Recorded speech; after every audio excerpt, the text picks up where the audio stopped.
The room is pitch fucking black. You scrape a Zippo off the grimy floor. Somehow, it still has fluid, and you flick it. The tiny orange flame sputters to life, quite literally the brightest move you've made in the last 20 suffocating minutes. There's a weak, trembling circle of light and something wet and sticky. Something that reminds you of the nights of regret attending furry and brony cons. Most certainly something you do not want to identify.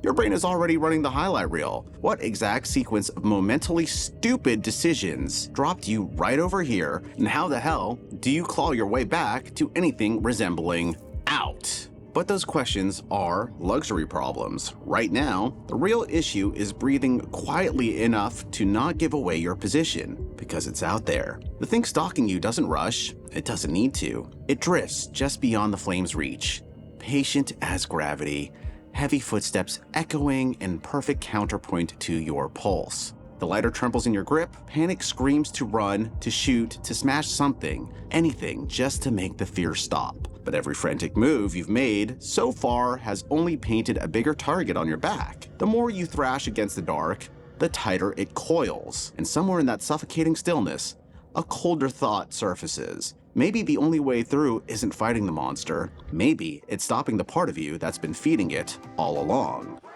Suppose it's Locust again, lifelong gamer, Zen practitioner, and the casual and sometimes reluctant acceptor of whatever reality throws at me, such as having to ignore the love of your life sending me nudes in my DMs. Before we move on, I ask you to accept the situation as is for this niche channel, and hit that like, hit that sub, ring that bell, and if you haven't already, I hope you accept that you and your bloodline are forever cursed into damnation for eternity. Your resistance, your problem. Point is, when you actually show up and consciously engage with something, watching paint dry, sweeping leaves, grinding through a survival horror run, it starts teaching things about life whether you meant to learn them or not. Sometimes it'll straight up hand you answers to questions your thick skull's been too erudite to let in. Because from the lens of unity consciousness, you are the universe showing up in a meat suit form. You're the last turd you drop staring back like a self-portrait, and you are the most jaw-dropping sunset you've ever seen. You're the monster in the shadows, and you're the flashlight shaking in your hand. The whole damn thing is the universe talking to itself through every pixel, every jump scare, every resource crunch. Your job isn't to outsmart it or escape it. Your job is to listen without the constant mental commentary getting in the way. And that's the thread we're pulling on here. Survival horror as a brutal mirror for non-resistance, presence, letting go, and all that Zen shit we've been circling. Not because it's deep in a pretentious way, but because when the lights go out, and the ammo's low, the illusions drop real fast. In Zen and Buddhist teachings, the deal is straightforward and merciless. Pain is coming for you no matter what. But suffering is a part you sign up for. 99% of the time, it's unconsciously. Zen describes this with something called the 2 arrows. The first arrow is the hit itself, the unavoidable pee-pee-caca, terror crawling up your spine when the monster's breath fogs up the screen, the stomach drop when your last health kit is gone, the ache in your real chest when grief or panic lands. It strikes, it burns, but you don't negotiate. Ever hear the phrase, bite the bullet? This is it. Then there's the second arrow. That's the one that you jam into your own urethra. The, screw this can't be happening, I'm not strong enough. The, why me loop. That endless replay of how hopelessly screwed you are. The rage at the unfairness, the desperate bargaining to make it vanish. You fire that arrow, then another, then another. Pain was bad enough. Now it becomes torture because you're piling on resistance, stories, and denial. Acceptance isn't rolling over and taking it like a little bitch. It's not resignation. It's choosing to stop shooting yourself. You turn and face the first arrow head on. What's up, bitch? No running from the sensation, no mental overlay of, this is just too much, or I hate this. Just meet it, raw breath, ragged eyes open, no agenda to change a goddamn thing in the moment. George S. Patton, a World War II general, was once quoted in saying, "Wars are lost in the mind before they are lost on the ground." And a question for you, the viewer, especially those that know about Zen and Buddhism, who is that war in the mind with? It's you. Drop that inner war, and the discomfort doesn't evaporate, but it stops multiplying. The extra arrows stop flying. Energy that was wasted on thrashing and spiraling now snaps back to you. Sharper focus, steadier hands, actual moves instead of panic. In the game, frantic scrambling feeds the monster and gets you cornered faster. And when you quit fighting, the fear just exists in it. How many of you are straight up haunted by anxiety? Knot in the chest every morning, brain looping worst case scenarios like a broken speedrun timer? How many of you are drowning in depression? Days grayed out, nothing worth doing, just heavy fog, a bottle of Budweiser, one last cigarette, ashtray filled to the brim, and your couch. Raise your hand in the comments if you're one of the walking wounded. I bet half of you are drooling, palm sweaty, jerking off to the fantasy that I'm about to pat you on the head and say, "Your misery is valid, the world really is shit, stay in bed forever." Sorry to ruin your wank session.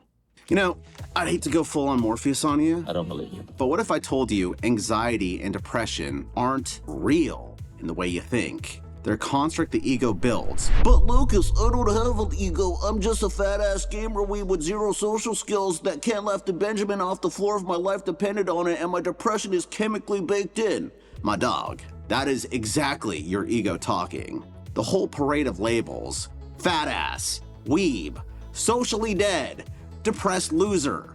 That is the ego's favorite hobby. It slaps sticky notes all over your experience so it could keep a solid me story running 24/7. The more tragic and fixed the label, the safer the ego feels. See, I'm defined. I'm consistent. I am protected from change. It turns raw sensations into a permanent identity you defend like it is your last life. The real you, the one here right now reading these words, is just the quiet observer behind the labels. No story, no baggage, no poor me soundtrack. Pure awareness watching the show. The ego hates the silence. It thrives on the narrative, drama, self-pity, self-aggrandizement, anything to avoid the naked now. So when anxiety spikes, the ego whispers, "This proves you're broken forever." Depression settles in, ego croons, "This is who you are, accept your fate, no point trying." Both keep you stuck in a mental time travel, past regrets or future dread instead of the actual present moment where sensations are just sensations, temporary arising and passing. Now, survival horror knows this game inside and out. The monster lunges, raw fear hits. Ego jumps in with the story. "I'm too weak, this always happens to me, I'm gonna die like the loser that I am." That story is what freezes you, makes you miss the dodge, and burn the ammo on nothing. Drop the narrative, become the observer, and suddenly you're just feeling the adrenaline, embracing it even, seeing the gap to slip through. No extra suffering layered on top.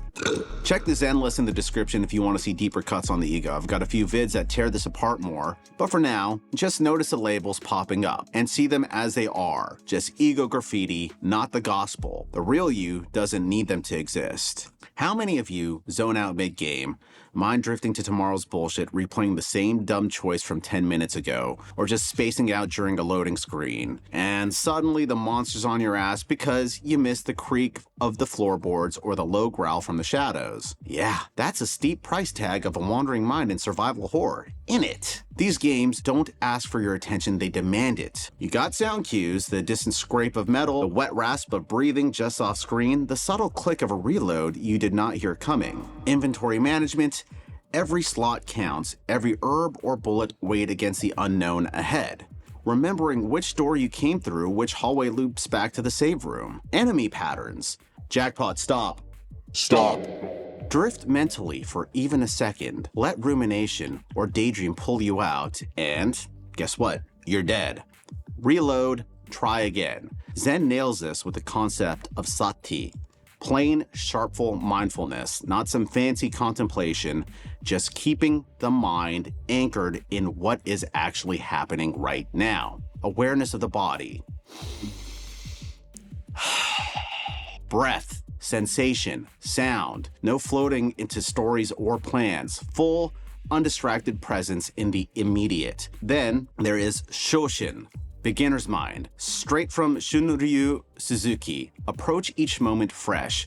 No preconceptions, no, I know this part, arrogance. Horror games force this under duress. Even if you've seen the hallway before, the next corner might be different. New enemy placement, low ammo forcing a new route. Maybe the lights just flickered out. You can't rely on past runs or muscle memory alone. You have to meet it anew. Eyes open, assumptions dropped. So the game becomes a brutal mindfulness trainer. Every failed run teaches the same lesson. The mind that wanders dies. The one that stays locked in, controller in hand, no mental escape hatch, no inner commentary turning fear into something bigger than it is. And that presence is what lets you hear the faint drip of blood leading to a hidden item, spot the pattern, or just breathe through the panic when the health bar is blinking red. Outside the screen, same deal. Anxiety thrives when the mind drifts into what-if futures. Depression feeds on rumination loops about the past. Snap back to the now, and the grip loosens. The game doesn't end the fear. However, it will show you how to sit with it awake. That's living in the now, not in the past where depression leeches off of you. Not in the future where anxiety sucks your prana dry. Everything changes. That is Anika in Zen. Straight up, no exceptions. Nothing holds still, nothing lasts, nothing is solid enough to cling to. Let go of the grasping, and you move with the change instead of getting crushed by it. Survival horror rams this lesson down your throat harder than any koan.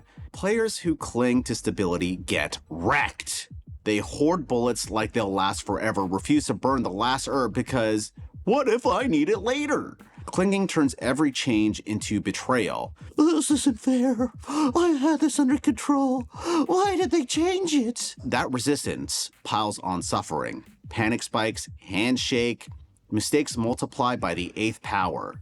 You don't merely die from low health, you die from refusing to accept that the ground under you is always shifting.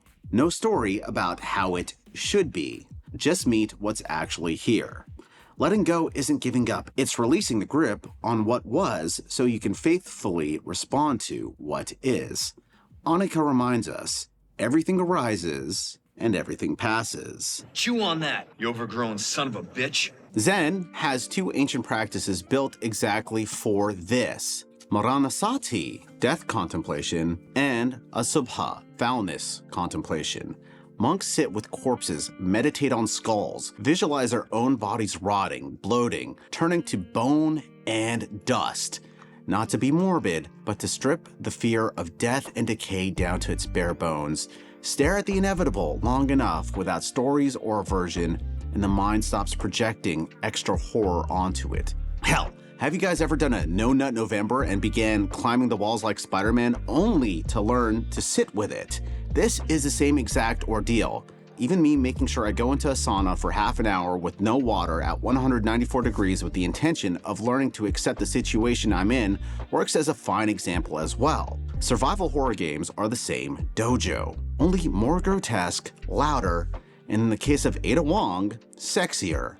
Every grotesque close-up is a subha training. Every forced march towards the stalker or final boss is Maranasati. You cannot fast forward the cutscene, you can't close your eyes, and when the body falls apart, you have to look. And looking, really looking. No mental escape, no, this is just a game, erodes the ego's last defense.